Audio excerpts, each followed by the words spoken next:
खरं तर मला तिथं कंटाळा येतो, पण इथं कंटाळा आला नाही, कारण ही सगळी आपली लेकरं आहेत. लेकराचा कंटाळा कधी येत नसतो.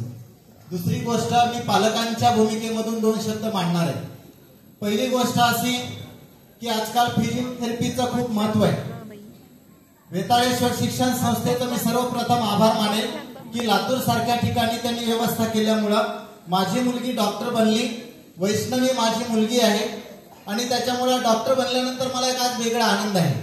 तसं पाहिलं तर MBBS असतात, BAMS असतात, BDS असतात. माझ्या डोक्यामध्ये एक प्रश्न होता, BDS ला घालायचा का फिजिओथेरपीला. पण 32 दातापैकी दात कधी दुखावे, कधी पेशंट यावा आणि कधी आपण वाट पाहावी. परंतु सर आता असं आहे, माझ्या गावामध्ये अनेक पेशंट आहेत आणि ते वाट पाहतात की वैष्णवी कधी येणार आहे आणि अनेक जण फोन करतात.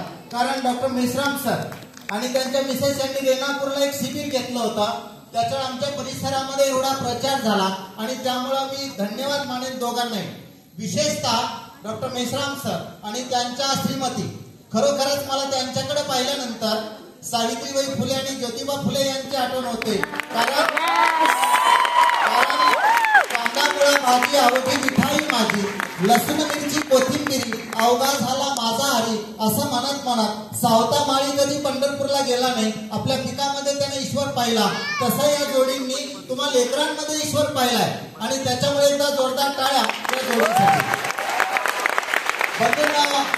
आता एका मुलीने या ठिकाणी मनोगत व्यक्त करताना म्हणली की पल्लवी मॅडम गाईड म्हणून आल्या होत्या माझ्या मुलीला. ती सुरुवातीला रडली. मी तिला सांगितलं की माझं नाव काढल्यानंतरही माझी मुलं रडतात, परंतु जीवनामध्ये सर्वात जास्त माझं नाव घेतात, कारण मी टीचर आहे. आणि पल्लवी मॅडम तुमचं नाव माझी मुलगी नाही सर्वच मुली घेतील, फक्त पल्लवी मॅडम नाही, सर्वच स्टाफ अतिशय सुंदर आहे. त्यांच्यासाठी एकदा आपण टाळ्या वाजवूया. आपल्याला याच्यापुढे नवीन जगामध्ये जायचंय, सेवा करायची. परंतु ही सेवा करत असताना आपण सर्वांनी एका चांगल्या भावनेने सेवा करा. रुग्णसेवा म्हणून करा, कारण जे का रंगले घातले त्याशी म्हणे जो आपुले, तोची साधू ओळखावा देव तेथेची जाणावा. तुमच्यामध्ये पेशंट देव पाहतोय आणि आपण मनोभावे त्यांची सेवा करा. आपल्या हातून चांगलं सत्कर्म हो.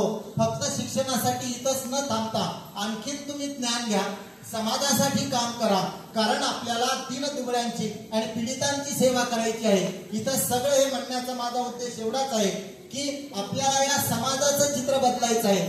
फिजिओथेरपीचा अवेअरनेस लोकांमध्ये जागृत करायचा आहे. गोळ्याशिवाय औषधाशिवाय लोकांचं दुःख कसं दूर होईल यासाठी आपण प्रयत्न करूया. जाता जाता तुमच्या भावी दृष्टीबद्दल मी एवढंच म्हणेन, हो पीर परवसी पिघलनी चाहिए, हो पीर परवसी पिघलनी चाहिए, मेरे दिल में सही तेरे दिल में सही, कहीं न कहीं ये आग जलनी चाहिए. हंगामा खड़ा करना मेरा मकसद नहीं, लेकिन इस दुनिया की सूरत बदलनी चाहिए, लेकिन इस दुनिया की सूरत बदलनी चाहिए. धन्यवाद.